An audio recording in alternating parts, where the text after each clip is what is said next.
All right, we're at 4 o'clock, everybody. I've got Ryan Plas here.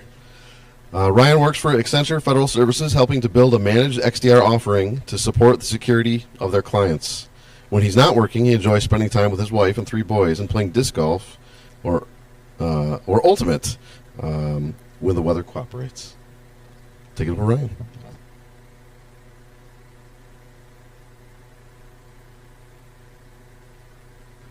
There we go. Hey. Yeah, let's finish the day out. We had a lot of good talks today, so we'll do one more hopefully and call it good. Like you said, I'm Ryan Plas. I am talking today about detection engineering, certain emphasis around best practices for MSSPs, but there should be some good information for just about anybody in here. I am a detection engineer, like I said, at Accenture Federal Services. I've been there for about 7 years, kind of helping them build from the ground up a managed XDR offering. Touched a lot of different areas in it. Came in from a programming background, so I helped with like SOAR automation and Python things. I've also done kind of the data ingestion part of things, and then now I'm helping to lead the detection engineering, content development part of that offering. And I now know that I know enough that I always know that there's more that I need to know. Going into this, some things to know. I'm coming to this from the context of Splunk. I've tried to make it as agnostic as possible, but I just don't have a ton of experience in the other SIMs. So hopefully you could take what I say, translate it to something useful for yourself. Maybe we can have some discussion about that afterwards. I would love to know more in that area. Like I said, we're going to do best practices for detection engineering in general, but specifically at times I'll be highlighting some issues that MSSPs would face. Going into this, know that you probably have limited control over certain parts of the pipelines I'm going to be talking about, especially at MSSPs. You're dealing with customers rather than an internal team. So there might be things in here that you just can't change or improve. That's okay. We'll get what you get out of it. And this is also reflective of my own experience, so your mileage may vary. We're going to have a brief overview of what detection engineering is, highlight some challenges for MSSPs, talk about building an effective detection pipeline, some tools, frameworks, and metrics that would be useful, maybe where we're going in the future, and then what you can take away from this discussion. So, what is detection engineering? A little quote here, finding a needle in a haystack, but the haystack is on fire, and the needle is invisible, and someone keeps adding more hay. I thought that was pretty accurate for what it feels like sometimes. Yeah. So I decided to call a detection a chunk of logic that's periodically run over a data set to find, oh, I didn't finish that sentence, awesome. Find something, find an event, find an occurrence of something, find something bad usually. And then the engineering part is just building those things effectively. Why does that matter? If you do this well, it improves your threat detection and response capabilities. If you do it well, it reduces your alert fatigue. And especially for MSSPs, having a robust detection engineering pipeline will strengthen your client's confidence that you will be able to meet their needs. For MSSPs in general, some challenges you're facing, you're dealing usually with a diverse client environment. Everyone's going to have different requirements. Everyone's going to have different data coming in. Everyone's going to want different results from that. You're handling data from many different sources. Everyone's going to have different tools they're using, different log sources. You yourselves have limited control over their environment, so if there's something that's not set up correctly, you're kind of reliant on them to fix it. And there's also the complexities inherent with having a multi-tenant service. So keeping things separated, especially in government, is really important. So just added complexity to something that's already pretty complex. But we can talk about, in general, how to build effective pipelines to help with some of that. Before we even talk about detections, though, I think one of the most important things is getting data in. You want to really emphasize collecting high-quality data from diverse sources. So we're thinking endpoints, we're thinking networks, we're thinking cloud platforms. A lot of times a customer will come to you and like, we really need the heap dump from Joe's custom Ruby app that he made that runs HR for some reason. It's important to them, but as far as like security and detection value, probably not a huge priority.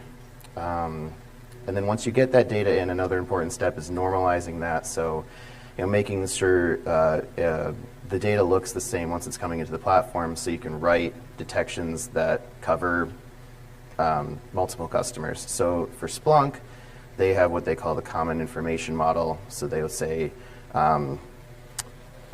what's an example? Network logs should have these fields and they have this name.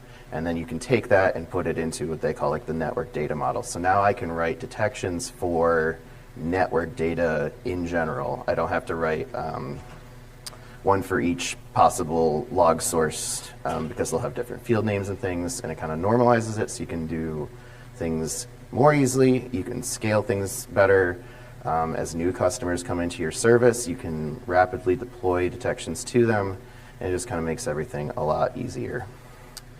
After that, there's the detection ideation pipeline. So where do these ideas come from? A lot of times the customer will come to you and be like, hey, this is something that we're worried about. Can you make a detection for it? The biggest thing I found to be helpful for that is creating kind of a request template ahead of time to gather all the necessary information from them about that, what they're trying to cover, what log sources, things like that, so you can get a team working on creating that quicker. Another source would be threat reports, like DFIR report that's here.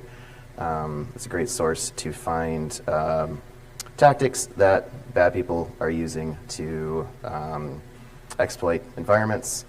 And then also with that, a lot of times you can look for community rules that are already written. It might not be in the platform that you're using, but usually it's pretty easy to translate that, at least like the base logic of it, and get that into your system. And then the third thing that I always see is new use cases. So anytime a new data source comes in, I like to have a team of various different roles in the project come together and be like, hey, what can we do with this? Do we have anything that already would work on it?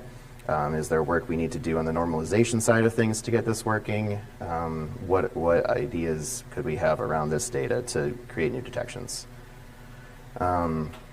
Then once you get to actually developing the detections, a big thing is to make sure the detections are reusable. So a couple different ways that I found to do that.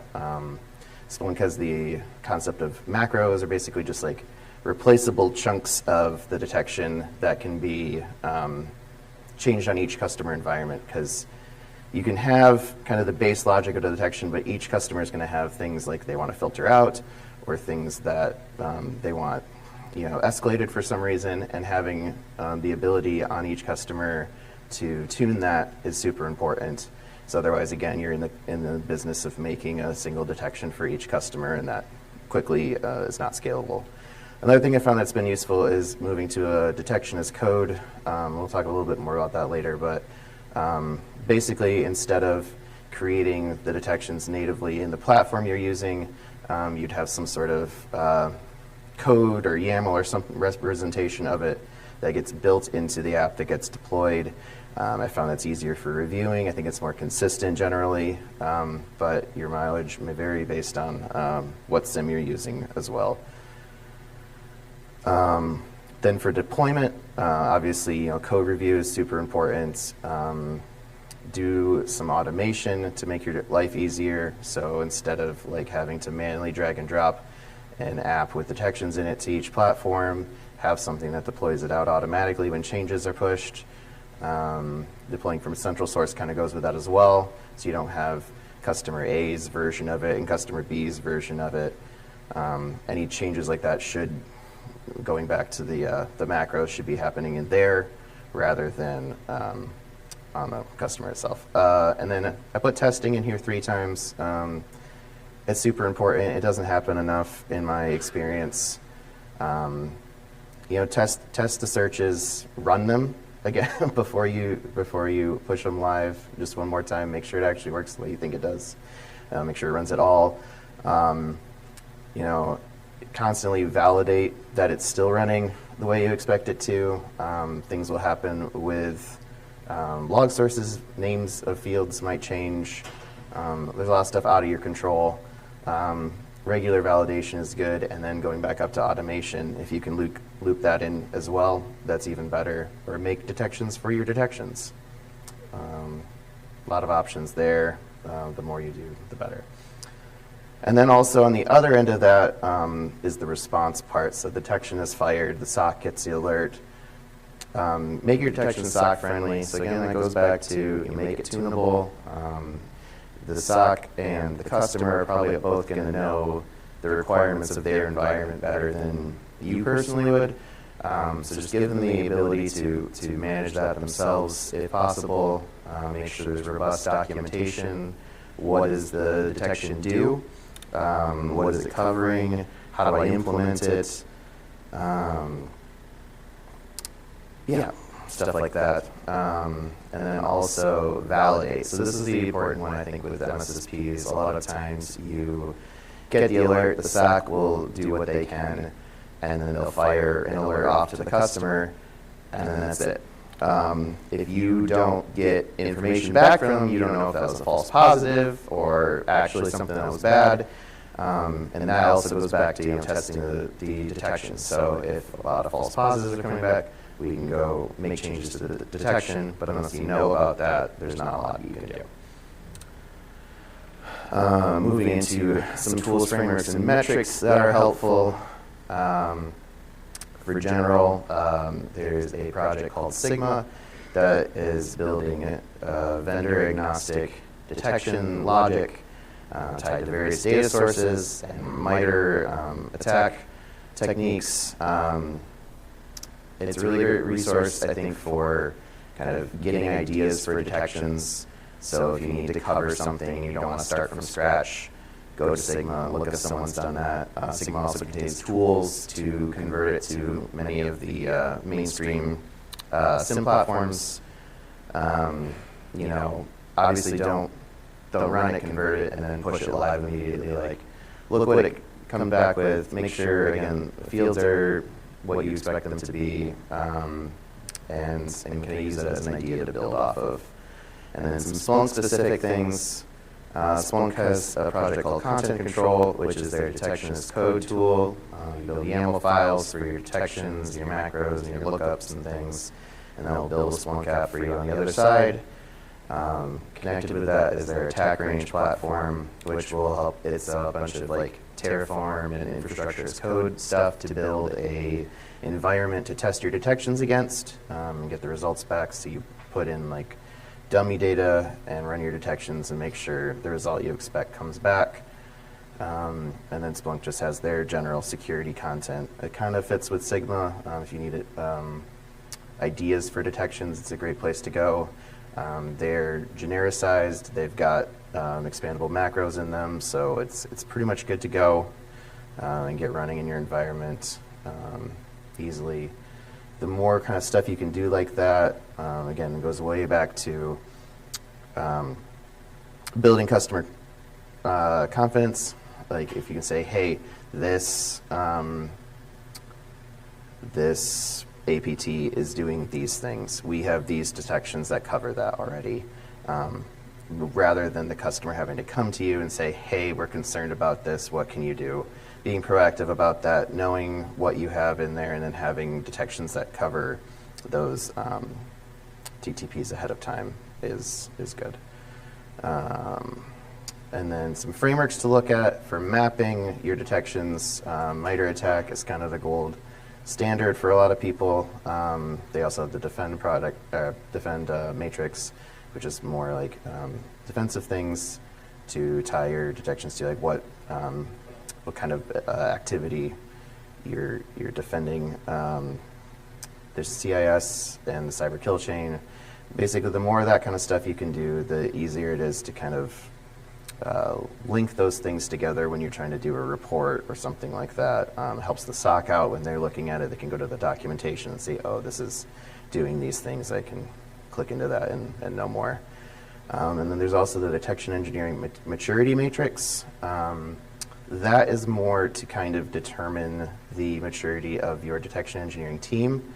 So it has different columns for different activities that a detection engineering team would do, and then you can kind of find where your team is on, how much automation are you using, what other things are you doing with your detection engineering, and kind of some goals to work towards. For future trends, I think some newer things that don't necessarily have the same robustness in them for detections. AI is a big one. There's a lot of talk about exploiting AI, prompt hacking, things like that. Get the data in as much as you can from that. Look at it, see what kind of detections you could make. It's complicated, but I think there's a lot of area there. Same thing with like post-quantum crypto. I'm going to be honest, I don't know a whole lot about that, but I know people are selling it, is what I know. So to piggyback on the selling, same thing with the AI, having this security mindset already like going into it, because you know it's coming, just to be able to say like, yeah, we can help keep those kind of things secure. We can monitor for bad activity there. Same thing with OT. OT is not new, but I think there's more of an emphasis going into security in those like operational environments, factories, things like that. So just having a different mindset of what a detection looks like for that environment would be good. More automation. I think AI coming up again. What can we do with AI to enhance the detection engineering experience? And going back to Matt's talk, like, what can we do here to make our lives a little bit easier as cybersecurity professionals, less thinking about who we can replace with the AI. So always thinking about how to make the job easier. Also, breach attack simulator testing. I think that goes kind of back to the attack range. Having somewhere you can fire off these detections, get the results back, and validate automatically that they're still working is super important, because a lot of times, you'll spin up a detection, it'll go out there, it'll never come back with any results. You're like, oh, cool, they're secure, but if you're not testing it to make sure it actually works, then it's just a piece of code that's doing nothing. And then I think there's going to be more probably push towards vendor agnosticism. There's a lot. I think there's a lot more players in the SIM and security market now. Google's coming in with Chronicle, and there's other SIMs going on. I think people are going to want to be able to port their detection logic to different platforms more easily. So things like Sigma and other products, I think, will continue growing. So now what? I don't know. What I hope is that there's something in there that you can take, be a little more curious about, talk to somebody on your team that might deal with one of the other pieces of the pipeline, and just come up with some ideas on how to improve that process. And yeah, that's all I got.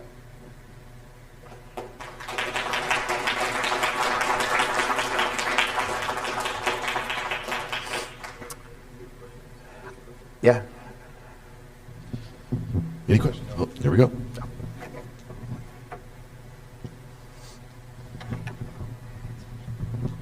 Hey, since you'd mentioned data models, where is your responsibility and the customer? Is the customer making the data model? So for us, for our offering, we take the data in and do the data models and stuff. Where do you find as a good best practices? Where do you start? Do you just take all the data? Do you segment it into different things and pick a model at a time? It varies a lot. I think there's a balance of what's useful for us and then what the customer wants, either for, so I'll be honest, it's gov work for me, so a lot of it ends up being more compliance than security. It's both, but the motivations are different sometimes. So like I said, I think we want endpoint logs, we want network logs as much as possible, and whatever we can get beyond that is cool.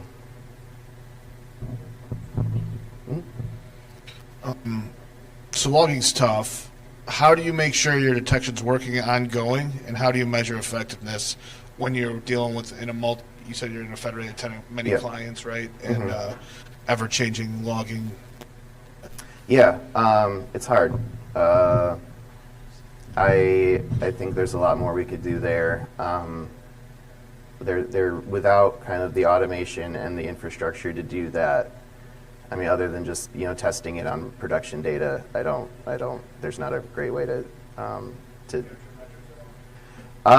So if we get disposition back, we'll monitor that. We monitor volume. If there's like a spike in volume or something, obviously, that's a thing to look at. But that's another area I think that could improve is what are valuable metrics for detection? What makes a robust detection? And it's also a balance too of where do you want to draw that line on false positives? So I don't know if that's an answer, but more questions. Hi, I have two, maybe a little bit related. These are both coming from the context of performing like purple teaming. I've been involved in some where, I'm an outside party performing purple teaming for a customer. And then they had, it wasn't you, but it was one of these SIMs that are supposed to have all the detections built in, like a cloud service. Yeah.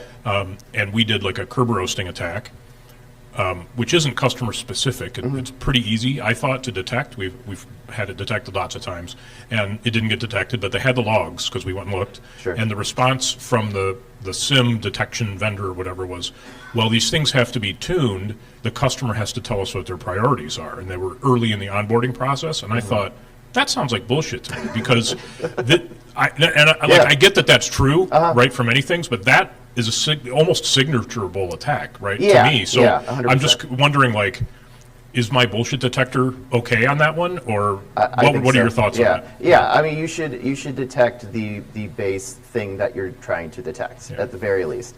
More where the tuning comes in my experience, should be, we have an Ansible user that regularly does weird things, and that's going to come up on your weird user doing things with PowerShell. So we're just not we don't care what that user does or something like that. But it should never be like, you need to tune it to detect in the first place. That's a problem earlier in the pipeline. Cool. And then my other question, also with regard to purple teaming, when we engage sometimes, we obviously ask right away, are there third parties involved? Do you have an MDR provider? Do you have an MSSP? Very often the answer is yes. And we say, okay, they should be involved, right? And very often the customer says, we'd like to test them. And so I'm like, well, okay, but you're going to have to tell them at some point because they're going to find out, right? Yeah. And so I'm curious what that looks like from the MSSP's perspective, from your perspective. Like, how annoying is it? Is it helpful? Is it hurtful? What do you wish for? That sort of thing. Yeah, I don't know any specific circumstances where that has happened. We obviously also have like internal pen testing going on that, at the very least, it feels cool when we catch it. But yeah, I don't think it's annoying. It's kind of, sometimes it's exciting because something's actually happening. So yeah, I think that's fine. Because if we don't have the opportunity to test it, at least someone else should also. So, yes. I got a question. You mentioned community rules that you go and take a look at, reverse engineer, and use them as is. What are some of those community main areas or resources or sites that you go to for that? So Sigma's a big one.